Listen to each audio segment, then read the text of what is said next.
Welcome back to Are You Ready for Stats? Today we're going to be introducing you to the ggplot. Ggplot stands for Grammar of Graphics, and it is a resource within the Tidyverse package that allows you to create graphs that start very simple, and then you can polish it and create more and more layers to it. So automatically, before you start coding, you have to read in your library, which is what line 12 is going to do, because that's the toolbox that I need to use. So I'm going to run that.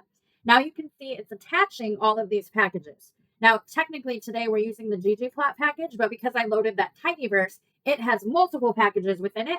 And so I can just call for the ggplot because now I have it available to me. So I'm going to clean that up. The second thing you have to do before you start coding is you need to have your data.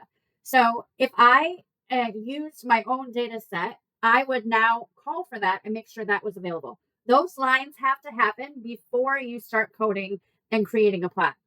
Now for me today, I'm going to be using some data that's available to me in base R. So that's already preloaded when I start this particular session of R. Now, something that I do that might be uncharacteristic, but I like to do it when I'm teaching for the first time, is I will create separate plots, which I already tried to do this once. So I will create separate plots, and I do that so I can see if there are any errors as I'm making the final plot that I want. So I'll make initial plots, add a layer, see if there's any errors, add a layer, see if there's any errors. And then at the end, I'll just end up with one plot, but I have separate layers that create different objects. Now, I'm pointing that out because you do not have to create separate objects for each layer. I just think it's the easiest way to find errors if they come up. So I'm going to create what's called plot 0 here. That object, I am going to write the left-handed arrows on the left, plot 0, left-handed arrow, and now I'm going to do ggplot. And now this is important. What you write in this line supersedes or is the boss of everything that follows. Now with ggplot, anything that happens on a line below will overtake something that's on the line above.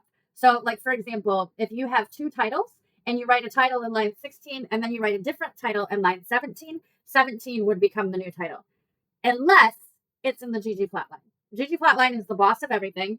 Anything that happens after that is just an addition to the ggplot line. And if you write something below, that will take over what's above, if that makes sense. And it makes more sense as you start to do it more. So in this line, I'm going to write what I want my data to be. And I told you before, I'm using data from base R, and this is called chick weight. And I'm going to run this line, and I'm going to just show you over here in the environment window. Oops, I wanted to use that arrow. And it shows you what the data is. And so I am going to use two of those variables, and I'm going to use weight and time. And you can see here that these are numeric variables. So that means I need to use an appropriate graph for that type of data or those types of variables. Now in the ggplot line, I am going to create an aesthetic. And essentially I'm going to say, I want the X to always be weight, and I want the Y to always be time. Now, in that, you'll see that my spelling, oops, and you see I have a little red line here, which means I have an error, and that error is that I don't have a comma. Okay, the spelling and capitalization have to be exactly the same as what you see in the data set. So the variable time is capitalized, but the variable weight is not. So now when I run that line, it's not going to change. I just added in what the X and Y will always be. So I'm going to run that. Nothing different happened. I just now have not only the data, but I've also said what the X and Y will be as we move forward. Now I'm going to create another plot, plot 1. Now plot 1 is actually going to create a plot, but I need to add it to plot 0. Now again, before I said I create separate objects so I can see if there are issues, but if you wanted to create one big chunk of code, you could just put a plus sign, and you put the plus sign always at the end of the line. So here, I'm going to call for one of the geoms. So that's basically what the different plot options are. And because I have two quantitative variables, I'm going to use a graph appropriate for that. And I'm just going to use the geom column graph. Now, what you'll notice here is I just put open parentheses and I didn't put anything in it. And with that, I am just saying, do what I wrote for line 14. Use this data and use that X and Y.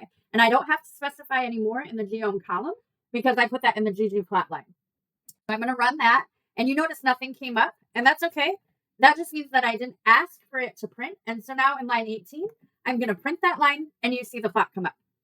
So hopefully this was helpful in the introduction of ggplot. In future videos, I'm going to show you how to do a little bit more, and then a little bit more, and then a little bit more.